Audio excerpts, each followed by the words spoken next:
Good morning. Good morning.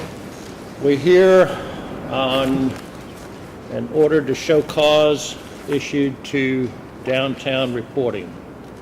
Yes, Your Honor, good morning. My name is Scott Sakin. I'm here on behalf of Downtown Reporting. Michael Frost, who is sitting to my left, who's the manager and actually owner of Downtown Reporting, along with Charity Rivera Garcia, who's the office manager, transcription department of Downtown Reporting. Okay. Now, Mr. Sakin, just because the rain hits the roof here and makes a lot of noise, everybody who speaks, please keep your voice up a little more than you might otherwise have to. Certainly. I had a hard time hearing before I could do any other arguments. I could tell that, Probably yes. just as well. Yes, we've been summoned to the court this morning pursuant to a rule to show cause issued June 20th, 2014. Upon receipt of that rule to show cause, Mr. Frost, the owner-manager of Downtown Reporting, contacted me. Part of your order required that we submit a status report as to the transcripts regarding the 14 cases in issue. We did comply with that last week, and on Sunday, yesterday, we filed an updated report, which if you don't have, I can hand up. I brought extra. We have it. You have it, okay, just in case you didn't have those. I'm pleased to tell the court that as to all of the cases except for one, all the transcripts have been completed. Some of the transcripts will be made available to the Public Defender's Office today. There's only one case which is outstanding, and that case, it's anticipated the transcripts will be completed by the middle of the week, certainly no later than the end of the week. What is the authority or purpose in submitting these to the Public Defender's Office before they get filed? Is there some rule about that I don't know about? Yes, sir. What occurs is that the Public Defender orders the transcripts. These transcripts are paid for through a system. The Public Defender needs to review the transcripts, make sure it's the correct date. They actually verify the pages are correct, the font is correct, and they make sure it complies with the orders for payment. Once that is completed... Does the Public Defender read them for accuracy? I don't believe at that time. In other words, it's kind of a...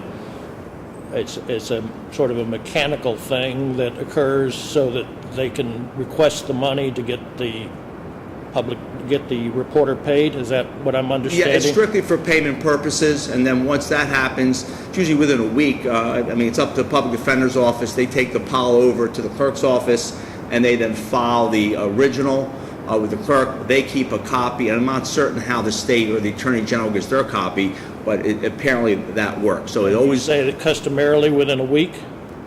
Well, I looked at some of these that were recent, and it appeared to me it took about a week from the time the Public Defender received it until it was docketed on CJIS. Now, I don't know when they get it to the clerk's office if it's docketed on CJIS, and you're familiar with CJIS? Of course we are. Okay, just want to make sure. The Criminal Justice Information System, I don't know how quickly the clerk puts it on CJIS, but I assume it happens fairly quickly. I think within a day or two, absent some unforeseen circumstances. Is there any reason other than custom that these have to go to the PD before they get filed with the clerk's office? Well, it's more than custom. It's also for payment purposes. I understand that, but is there any other way that it could be done? I'm imagining here, since I'm not a court reporter, but that maybe they file the document and carry a copy of the first page and the last page and the page 1 and page 30, or 40, whatever it is, to the PD's office. Pursuant to the contract that they have, it goes to the Public Defender's Office, and that's how they assure it's done with the right page. Contract they have with whom? The contract is with the with the Administrative Office of the Courts and the Public Defender's Office. It's through the contract. They're both signatory. All three of them are signatories on the contract. I believe so. Yes, I believe that's correct. So that's now. If it's a state appeal and one of these is a state appeal, then the transcripts would of course go to the state. Same way, just other direction. It'd be in reverse. The state appeals have other unique issues. Only one of these is a state appeal. The problem with some of the state appeals is that the firm is not receiving the designations from the state. That always seems to be a problem, which causes a delay on state appeals, but there aren't that many state appeals. Luckily, when that comes up and they find out that there's an issue with the state appeal, they have to contact the state to get the designation sent over, and that has been an ongoing problem on the few state appeals that are involved. But the status of the case right now is all but one have been completed and will be tendered to the Public Defender's Office today, and the other, like I said, will be completed by the end of the week, certainly, hopefully by the middle of the week, so that all the transcripts will be current. I have, by what you filed this morning, 10 cases, 10 transcripts, and about 3 of the 14. Did that somehow change since yesterday? The only case which remains outstanding is the last one on the status report, Rojas Tellez versus State. Your case number is 3D14370. None of those have been submitted, and it is anticipated that they will be submitted by the middle What about 13-2639, whereas as of yesterday, says trial transcript to be submitted by 7/7/14? Yes, all of those have been done. Anything that we've put here that would be done by today has been completed and will be taken So over. this could actually, you're saying this could actually be updated again right now? Right, but it was Sunday as it was, Your Honor, and that's why I would give you that's why we put the anticipated date was going to be today. I've been assured by my clients that they've been completed. All of the ones which were going to be done today have been done. They'll be at the Public Defender's Office today. I understand that. Yes, sir. So that we're current with all of that in terms of those other transcripts. And we brought with us, in case it was necessary, the first and last page of those, as you suggested before. We brought those with us in case there was an issue with that. So that's where we stand with the current status of the transcripts. With respect to the other issues, I'm here to answer any questions the court has. Obviously, many of these transcripts were filed late. They should not have been filed late. The firm realizes the issues that they're faced with. They handle 7 courts in the criminal courthouse. Some of those courts are very trial active, some are not. They have issues, unfortunately, because they're playing to several different clients. They've got this court as a client because they produce transcripts for you. They produce transcripts for the trial judges who often will want a transcript. And when they want a transcript, they usually want it right away. There's an issue has come up sometimes on a post-conviction matter. They want to see the plea colloquy. Issues come up with the trial judges. The trial judges want their particular reporter in the courtroom as much as possible because they have confidence in that reporter. They don't want the reporter out more than necessary. So when you take the issues that they have regarding their client being the Public Defender's Office, this court, the state, Administrative Office of the Courts, they're trying to make the priorities as best as possible, and things got away from them a bit with performing for this court as required by your orders. They know it. They contacted me immediately. They're setting forth remedial measures so this doesn't happen again. The owner of the company, Mr. Frost, is more and more involved now that this has happened to make sure this does not happen in the future. They've identified one other case that might be problematic. That's being worked on as we speak. To make sure it doesn't become a bigger issue than it needs to be. So they've recognized their faults. They, of course, don't want anyone to be inconvenienced, much less those defendants who are incarcerated or whatever, the Public Defender's Office who work diligently on these appeals, and of course this court here who waits to move these cases along also. So they don't really have an excuse why they're not done. They want you to know, though, that they recognized where they've gone wrong and it's being fixed, and it will be fixed. In other words, they're here to plead guilty, but begging for mercy. You know, Your Honor, we could tell you their problems and this and that, why some of these weren't done on time, but no. I don't need all the problems. You don't need to hear that, yes. Let me speak to Mr. Frost and Miss Rivera Garcia. Rivera Garcia. Come over to...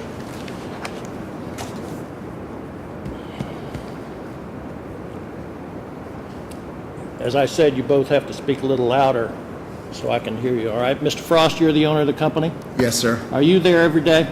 Yes, sir. We have 2 offices. I'm located in the Broward office, and Ms. Rivera is located in our Miami office, but I'm in one So of you those 2 spend your offices. time up in Broward, I guess, mostly. More often than not, yes, sir. And Ms. Rivera Garcia runs the Miami office? She runs the transcript department in the Miami office. How many reporters do you have total in your company? We own two companies. We own Downtown Reporting and we own Friedman, Lombardi, and Olson Court Reporters. So between the two companies, we have approximately 40 to 45 court reporters. You have to speak how, Approximately 40 to 45, Your Honor. in both companies, or Between the two companies, yes, sir. does Friedman and Lombardi do some work through No, only Downtown. They're Only they're Downtown separate. Reporting. They're separate companies, sir. And how many then, so Downtown is the one that does the work Correct. in the criminal Downtown's the court? one with the contract with the Administrative Office of the Court. And is that who your contract is with, this administrative officer of the I court? believe it's a multi-party contract with the Administrative Office of the Court, the Public Defender's Office, and the State Attorney's Office. Going back to my question, why do the transcripts go from you folks to the public defender's office before they get filed? Is this just a matter of contract? Is it written in there somewhere? My understanding is that we provide it to the Public Defender's Office, and then they file it with the So clerk my of court. question is, do you know whether it's part of the contract? I don't know, Your Honor. That's just your practice for a long time. That's how it's been done, Your Honor. How many reporters do you have at Downtown? Approximately 30 court reporters, Your Honor. About 30. Do you know how many are involved in the 14 cases we're talking about? Approximately 6 of them, Your Honor. About 23 23 different court reporters? in Downtown reporting. The 14 cases that we noticed for hearing here are exemplars, sir. And if you go and look at the orders, the motions for extension of time and count them up, you come to 23 out of, what'd you say, 30? Well, if I may speak, Your Honor, because I'm not exactly understanding the question, we have approximately 7 courtrooms during the time I frame in understand. question. How many reporters does Downtown reporting have? Well, not all of them, Your Honor, cover criminal court. Only In other words- approximately 10 of them do. Only 10 of them. Correct. And on many of these designations, it's more than one court reporting agency that was in the courtroom at that time. So there's other agencies with their reporters over whom we have no responsibility or oversight. Well, if the names at the motion for extension of time are the reporters' names there, are those your reporters or those anybody's reporters? The motions for extension of time that Downtown Reporting filed, it would have been our independent contractors, but I Well, know we can count. on some of these other agencies filed their own extensions for time for their own independent contractors. Does Downtown do work on the civil side as well as the criminal side? The majority of our business is civil, Your Honor. And I suppose you get paid more for the civil than you do for the criminal, right? Yes, Your Honor.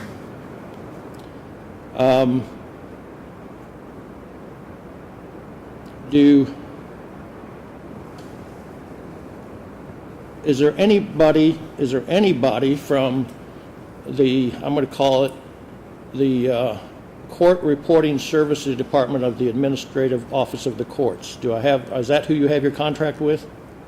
We have it with the Administrative Office of the Court, right. yes, Your Honor. Is there anybody from there that supervises you folks to see how you're doing or anything like that periodically, or do you have to say something, or do they say something to you? I believe that the person responsible for overseeing this division is a woman named Amy Garcia. Amy Garcia. Yes, and Is she's... this Amy Garcia? Miss Garcia? Is this you? Good morning, Your Honors. Just I'm give me your Linda name. I don't, is this Miss Garcia? Kelly- No, sir. All right, give me your name. I'm Linda Kelly Kearson. Oh, okay, thank you. All right, we'll get to you. Thank you. You'll have your time. All right. So Amy Garcia is the person you report to at the Administrative Officer of Courts? I think she has a subordinate named Tony Austin, who is the frontline contact person. And he's downtown? Yes. What's his position? He's at downtown at the courthouse, Your Honor? Yes. Yes. Well, I'm speaking, where is he physically I located? believe he's at the Gerstein Building, Your Honor. At the Gerstein Building. Your Honor, his title is actually transcript coordinator, and he works on the 7th floor of the Justice Building. All right. Now, are you reviewed periodically, or do you have to report to him in any fashion, or to his superior, anybody at the Administrative Office of the Courts about what you're doing, how you're doing, or anything like that? No. How long does your contract typically last? I believe it was a 3-year contract or a 2-year contract with 1-year renewals, and I believe we're on I assume it comes out on bid? It's on a bid, Your Honor, And I yes. assume there are lots of bidders every time for it, They're right? actually quite the contrary. I think there are very few bidders for that contract. All right. Let me speak to Ms. Rivera Garcia, if I will, because this may pertain more to you. What do you do? What do you do, Ms. Rivera Garcia, if somebody says they have too many pages or too many criminal pages? What do? You send them out anyway? It depends. Sometimes we try to take them out of court, but a lot of times their judges. Start over, please. It depends. Sometimes we can take them out of court, but the judges actually want their court reporters a lot of the times there, and sometimes it gets a little hard for us to be able to pull them out, especially if they're in trial. Their judge wants them in there and asks for them to be in there. But there are times that we do try if we can, but most of the time their judges do want their. If they're behind on a criminal transcript, and they say I need to finish up my criminal transcripts, and they're assigned to that courtroom with a trial about to begin, do you send them in anyway? If the judge requests it? If the judge requests it, yes, we have. You do what the judges say, no matter what, even if the transcripts are going to be late, filed transcripts that are useful here, correct? Correct.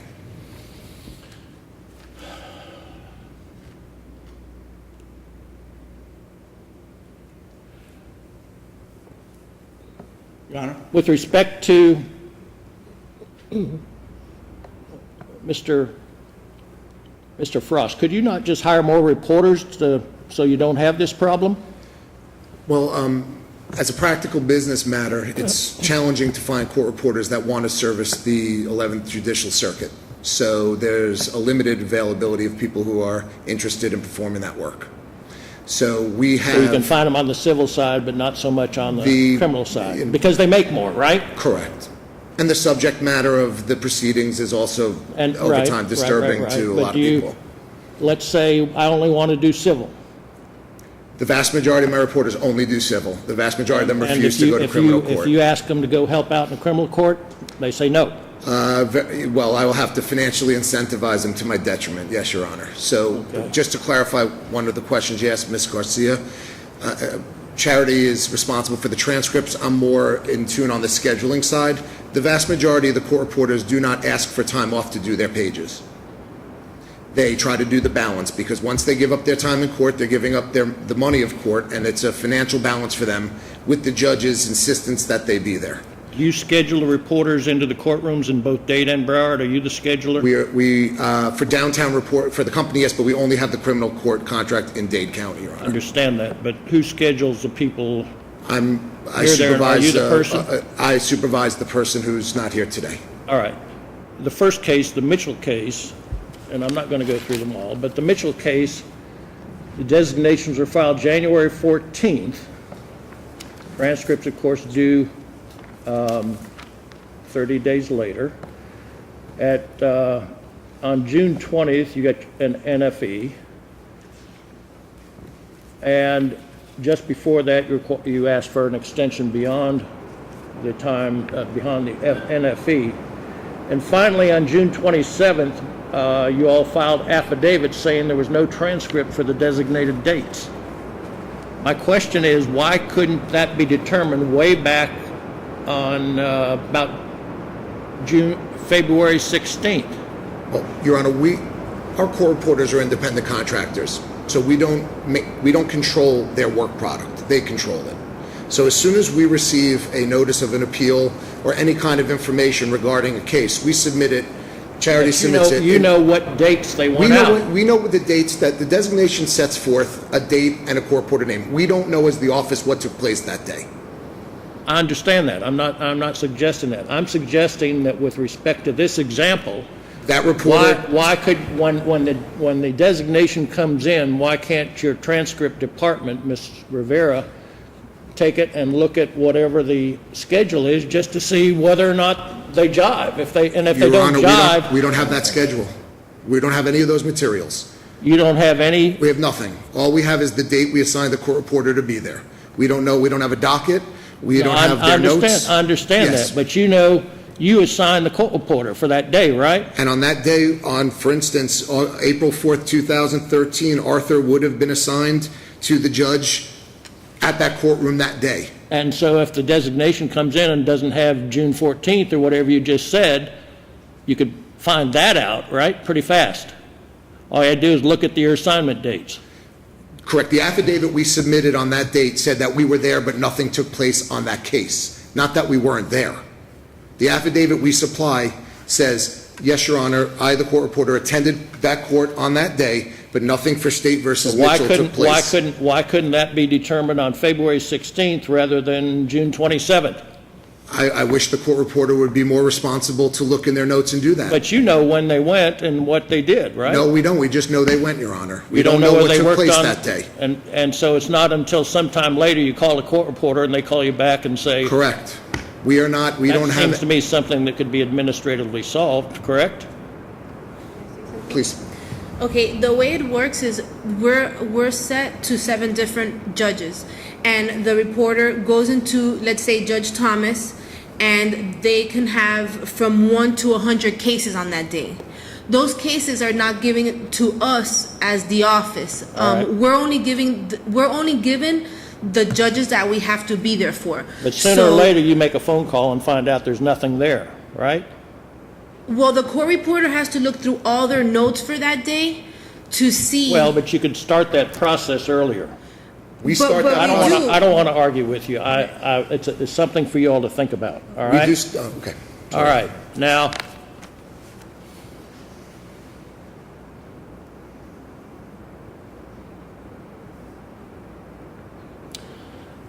so what do you suggest we do, Mr. Frost? Well, I can tell you what we're doing as a company. What we're doing as a company is we are having a weekly meeting. Firstly, we're going to be creating a massive spreadsheet that has every appeal on it with the reporters' names, the dates, and keeping track of it very thoroughly. We've started it for the purposes of this hearing. We will be meeting weekly between myself and Ms. Rivera Garcia to review what's pending, what deadlines are coming up, and paying very strict attention.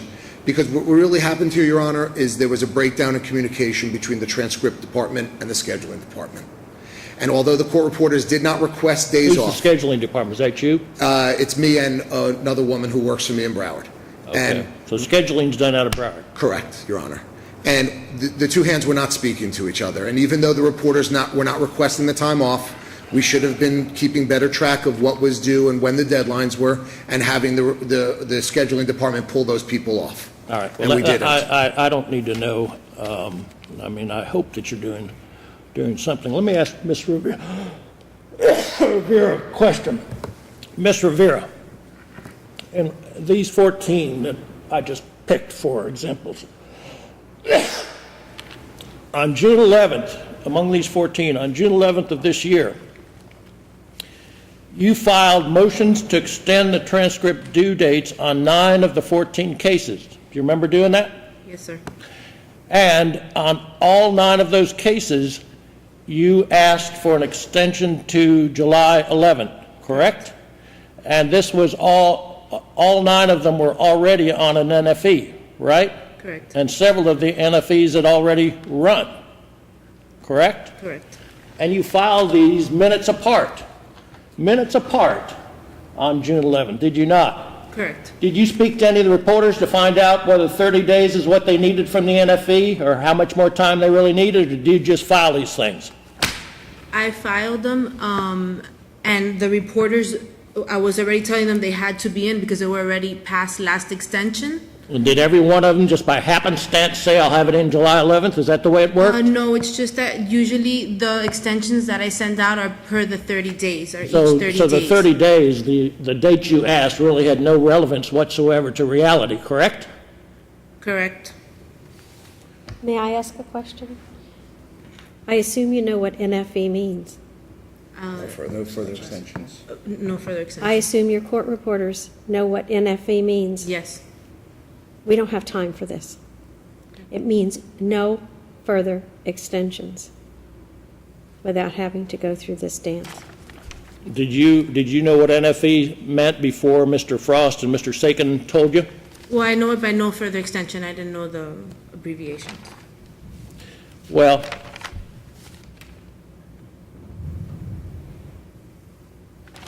so, all right, let me speak to, is somebody here? We asked for the representative of the administrative officer of the courts, Miss Kelly. Did anybody Pearson. show up? No, sir. Why? He had an emergency this morning, I'm told. All right.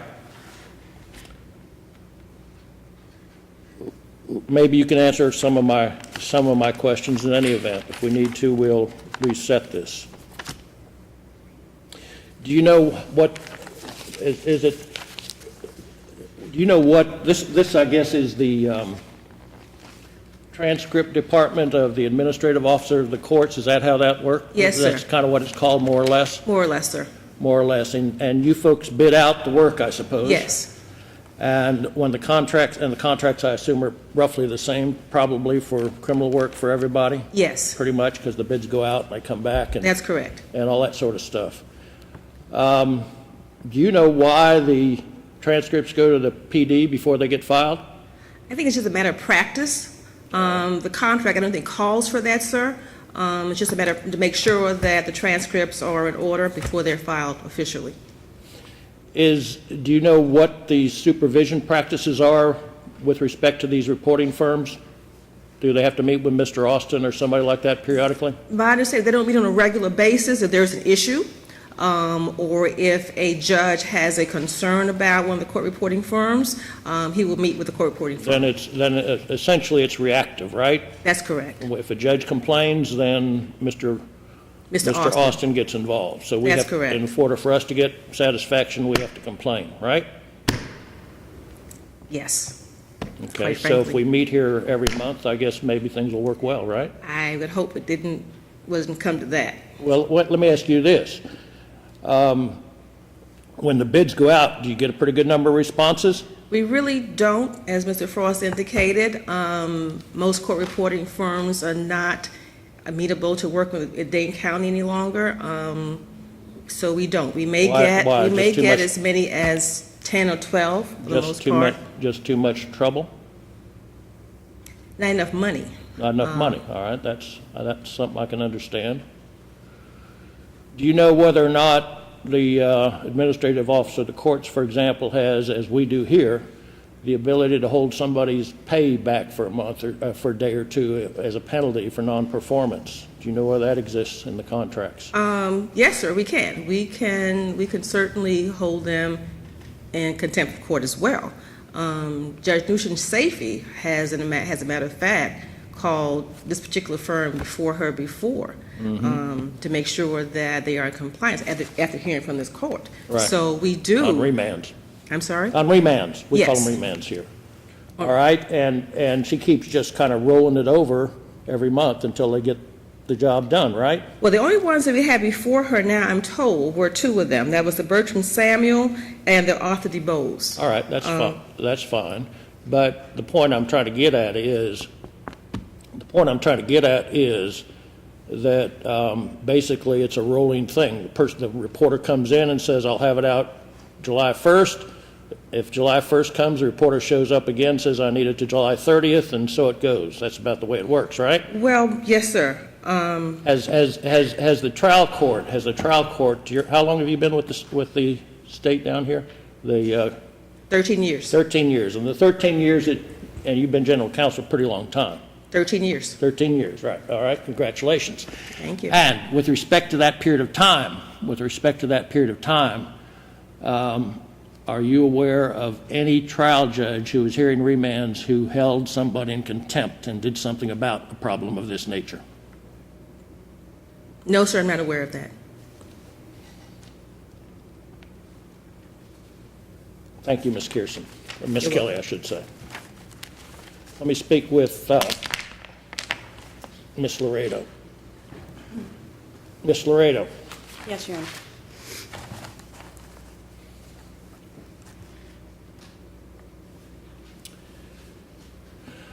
your office, I gather, reviews all transcripts, felony, misdemeanor, juvenile anything like that? Yes, Your That Honor. goes through? Who does it?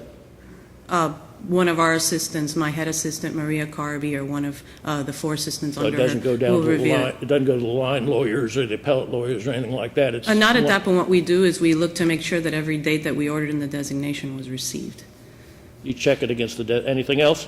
You check Against the S&Ds, against what was ordered, to make sure that. these The designations? designations, Your Honor, yes. Okay, what about payment? Mr. Frost said it had to go that way for payment. Is that correct? I'm not aware of that. In fact, I don't believe we're party to the contract with Downtown Reporting, is what my general counsel informed me, and I will certainly confirm that. All right, so that you have 2 people in your executive suite, or what do we want to call it, and they're the ones that review these transcripts Well, for receipt of what was ordered, yes. for receipt of what was ordered? And you Correct. just checked off that the designations had 6 dates, and all those 6 dates are met, or whatever it may be. Exactly. That's all you folks do? At that point, yes, of And course. then what do you do with them? Then well, if they're not received, and a final order has been issued and they're not received, we file an order for rule to show cause. Of course, And but appear in front when of they're all Judge Safety. done, after you've looked to see that you got them all, you send them down to the courthouse, or Exactly. now we When send they're it all by- received, by email. In fact, you send them as they come in, I suppose, right? yes, yes. When they're all received, then they go down there.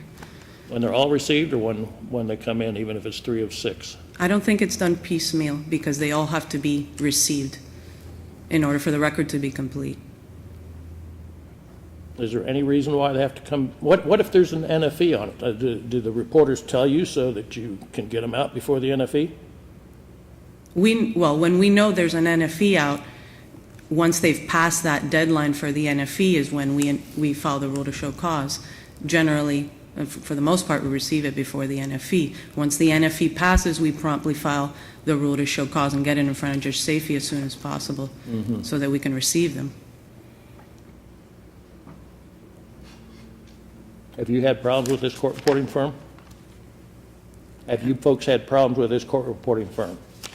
Well, yes, I mean, this is not the only firm that we've had to follow rules to show cause on, but yeah, we have had these 14 cases. They're correct that from the time the court's order issued until now, they promptly all came in. I have 3 on my listing, but of course I haven't been to the office this morning to confirm that the other 2 came in. So between the time of the court's order and now, the majority of the 14 were resolved, but for 3 according to my count. And I'm sure that 2 of those have been submitted already. All right, Mr. Sakin?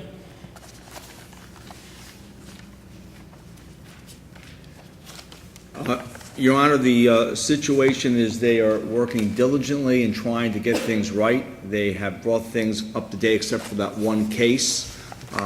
Their hearts are into this to get it done right now. I'm confident they will. They've gone to a lot of expense and humiliation to be before this court today.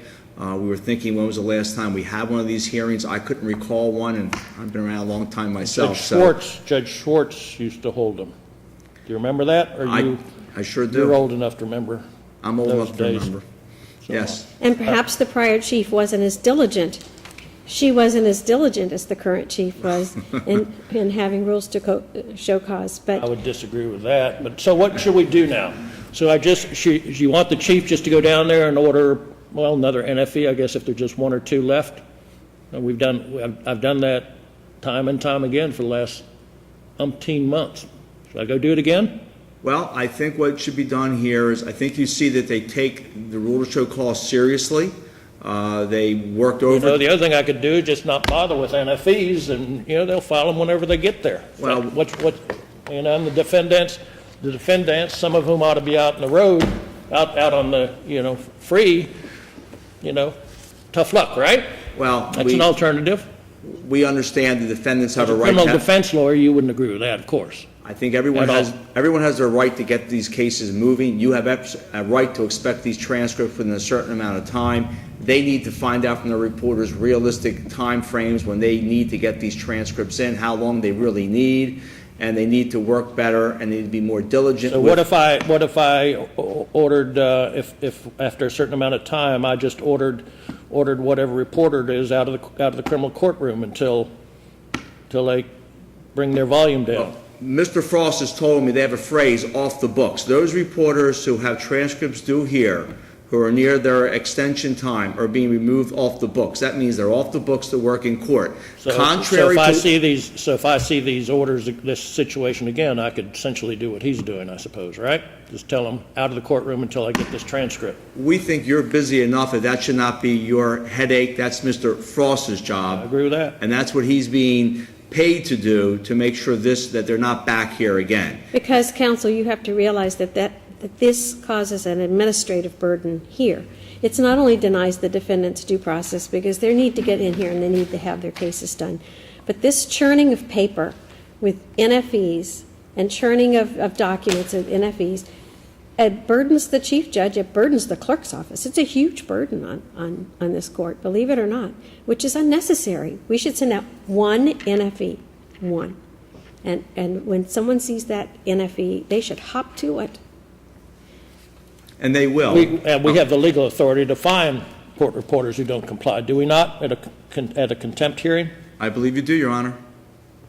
I mean, no one is disagreeing with what you want done, and I think everyone in this room wants it done timely and with less administration and with less paperwork being filed back and forth, especially when the papers aren't really being followed the way they should be. And they recognize that, and they're here to correct and make this situation right. On your agreement, Mr. Sakin, the court will be in recess.